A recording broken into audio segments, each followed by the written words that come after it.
¿Tu nombre, Morena? Naomi. Naomi, ¿qué fue lo que ocurrió aquí anoche? Porque anoche nosotros estábamos acostados, pero aquí llegan las inmigraciones. Porque no hay inmigraciones, es guardia. Pero eso los padres de ladrón, así no se puede hacerlo. Uno está acostado en su casa, hay muchos enfermos y viene a romper la puerta. Así no, que no puedes así romper la puerta así. Pero tengo que pedir, la gente de la calle está bien. Tú me coges la calle, está bien. En mi casa no, porque yo estoy acostada, yo hay que ir a la mía porque ese no es tuyo tampoco. Y viene a romper la puerta como si fuera de ella. Yo tengo a mis hijas acostadas y les despierta a todas. Mis hijas ahí bañando de nuevo y se mete conmigo de nuevo, yo estoy adentro, así no se puede. ¿Cómo a qué hora vinieron ellos? Como a las 9 de la noche, casi las 10, así no se puede. Porque nosotros estamos cansados también, nosotros se llaman haitianos, pero nosotros somos haitianos, nosotros pagarlo a nosotros también podemos vivir tranquilos. En la calle está bien, en mis casas no. En la calle tú haces lo que quieras conmigo, en mi casa no. Mis hijas están durmiendo a las 10, a las 9, no puedo levantarle a esta hora. Nosotros estamos cansados, nosotros haitianos, porque nosotros no somos animales, nosotros somos gente igual como ellos. Así tengo que se acabó la vaina. Ya. ¿Cuál es tu nombre? Jacobo Montán. Dime, Jacobo, esta situación que está ocurriendo aquí.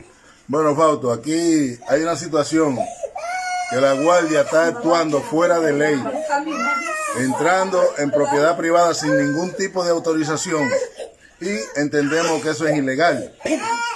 Ahora bien, ellos entran como Juan por su casa, rompen puertas como esa puerta que la rompieron y están actuando con la fuerza del poder. Y yo entiendo que eso no es justo. Si un haitiano está en la calle y la guardia lo coge y es ilegal, que se lo lleven a todos. No hay problema. Pero interrumpir la propiedad privada, yo entiendo que hay que ponerle un freno a eso. Me dice que vinieron a las 9 de la noche. A las 9 de la noche vinieron. Y no solo eso. Que a uno de los haitianos que sacaron dentro de su habitación, le pidieron 3,000 pesos para dejarlo. Como él no tenía, se lo llevaron. Hace 3 domingos atrás, así mismo, aquí mismo, cogieron 2 haitianos, le llevaron el motor y le exigieron 5,000 para soltarlo.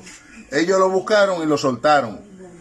Entonces, si es un negocio que tiene la guardia o la fuerza que sea que está interviniendo en esto, porque no ha sido inmigración tampoco.